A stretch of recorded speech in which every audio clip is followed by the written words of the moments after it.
Salut tout le monde les amis, c'est Greg, on se retrouve aujourd'hui pour un nouvel épisode de Je suis pas content un peu particulier, déjà parce que c'est un épisode quickie, donc un épisode court, et c'est un épisode qui n'était pas prévu. Je vous avais dit que je vous retrouverais en début de semaine, j'ai pas pu résister.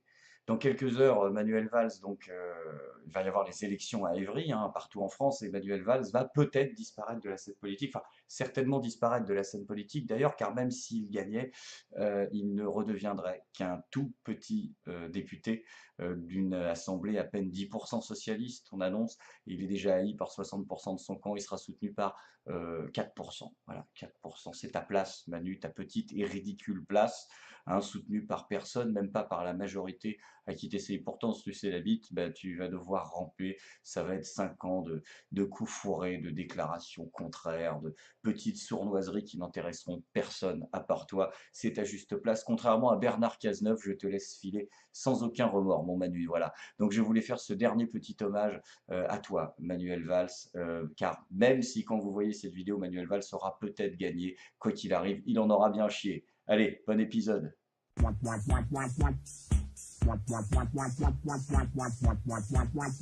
je suis pas content. Il y a Manuel Valls qui a réussi à se barrer. Ouais, Manuel Valls, il s'est tiré de l'hécatombe. Bah, en général, quand le Titanic se pète la gueule, t'as toujours des connards qui arrivent à griller une place sur un Zodiac. Il a se barrer. Là, c'est lui. Alors, sauf que t'étais capitaine, normalement, Manu, à peu près. Là, normalement, bah, t'es en dernier, quoi. Hein, t'es censé partir avec le. Non, mais bon, Manu a décidé de résister un petit peu. Il fait de la résistance. Hein, Manu sauve sa peau. Ouais, enfin, sauver sa peau. Si l'Express dit que tu sauves ta peau, c'est qu'en vrai. Ah bah il a déjà préparé les valises au cas où. Hein. Il est au deuxième tour des élections législatives à Évry. Oui, sauf qu'avec Mélenchon qui est à 18% et Dieudonné à 4%, là, bah, plus le nombre de gens que tu as dans le museau, parce que tu nous as légèrement cassé les couilles depuis quelques années, bah, c'est pas sûr que tu t'en sortes. Hein. Là, à mon avis, ta seule chance de passer, c'est de compter sur le vote blanc. Hein, tu vas en avoir besoin des votes blancs, hein, des votes white, des votes blancos. Vous avez quelques blancs? Non, quelques blancs, quelques white, quelques blancos. Bon, après, je vous rassure, il y en a quand même un qui a félicité Manuel Valls pour sa présence au deuxième tour. Manuel Valls, lui-même. Ah bah, c'était le seul. Hein. Donc, c'était marrant d'ailleurs.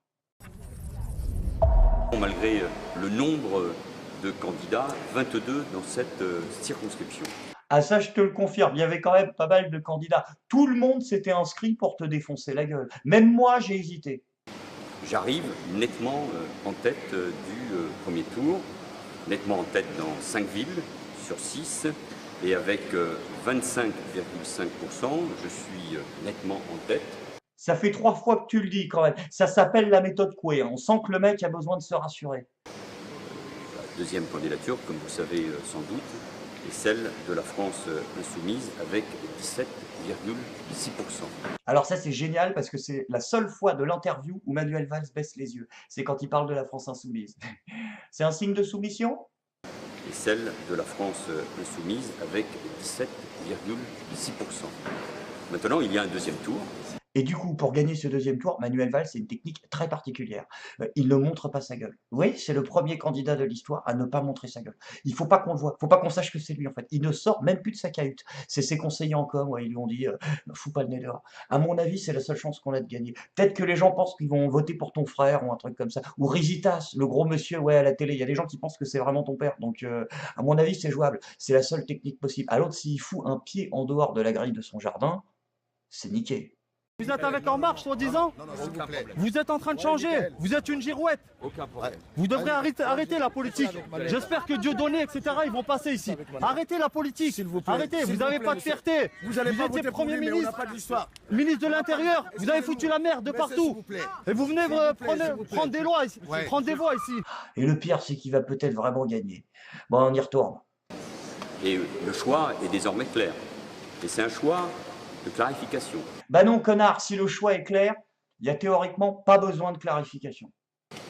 Entre ceux qui veulent la réussite de ce quinquennat, la présidence d'Emmanuel Macron. Ah putain, j'avais l'impression qu'il allait dire François Hollande. Mais c'est pas grave, le mec s'adapte. Ça se voit que c'est dans tes cordes de t'adapter. Oh putain, t'es une belle pute, toi, quand même. Les réformes nécessaires, toujours dans la justice sociale. Ah ouais, alors, petite précision, la justice sociale, c'était ce que tu disais avant, quand c'était un gouvernement de gauche. C'est un truc très à gauche, justice sociale, c'était le grand leitmotiv de Hollande. L'autre, ça l'est pas du tout. Essaye au moins d'adapter les discours quand tu travailles. dans l'écoute des citoyens. C'est ce que je fais évidemment depuis plusieurs semaines. Par contre, avant, il en avait rien à branler. Mais bon, c'est pas grave. Sur les questions d'emploi, de santé, de logement, d'avenir de nos enfants, de sécurité bien sûr, mais qui veulent la réussite de ce quinquennat. Moi, dans cette circonscription, j'appelle au rassemblement de toutes les forces de progrès. Oh putain! Oh le progrès! Oh, ils nous ressortent le progrès. Ils ont fini de jouer avec les socialistes, alors maintenant ils le refilent en marche, tu sais. Ah mais on a fini avec le progrès. Vous en voulez? Ah bah il en reste. Ouh là là! Oh oui, il y a encore de la marge. Ah putain, combien de temps vous allez nous ressortir cette enculerie du progrès? Tous ceux de toutes celles qui veulent la réussite de la majorité présidentielle, puisque je m'inscris dans cette majorité présidentielle. Ouais, c'est bien de le rappeler, parce que toi tu t'y inscris, mais t'es tout seul, personne n'a envie de t'y inscrire par contre. Je suis désolé, mais personne ne veut de toi. T'as essayé de gratter un poste au gouvernement, rien qu'à voir la gueule de l'entretien d'embauche, tu voyais tout de suite que ça s'était pas bien passé. Ah bon Manu, c'est pas facile, hein, comme dirait François Hollande, de retrouver du boulot après 50 ans, hein, avec des qualifications pas terribles et un bilan à chier.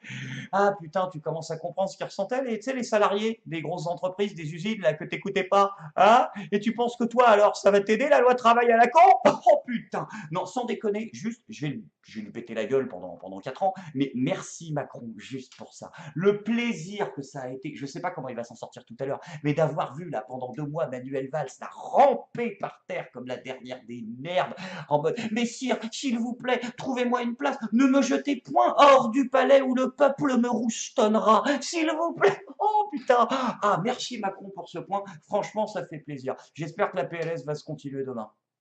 Après, c'est dégueulasse quand même ce qu'il a fait Macron, hein, parce que Valls, je veux dire, le mec s'est égosillé pendant 2 mois. Hein. Votez Macron, votez Macron, votez Macron. Bah oui, mon con, sauf que ce que t'as pas compris, c'est que avec ta cote de popularité de merde, la seule consigne de vote que tu peux encore donner aux Français, c'est pour l'Eurovision, quoi. Ah bah t'es en train d'en chier légèrement là. Alors peut-être que quand vous verrez cette vidéo, Manu aura gagné. Peut-être même qu'il sera déjà en train de triompher. Mais une chose est sûre, il en aura bien chié. Je suis pas content.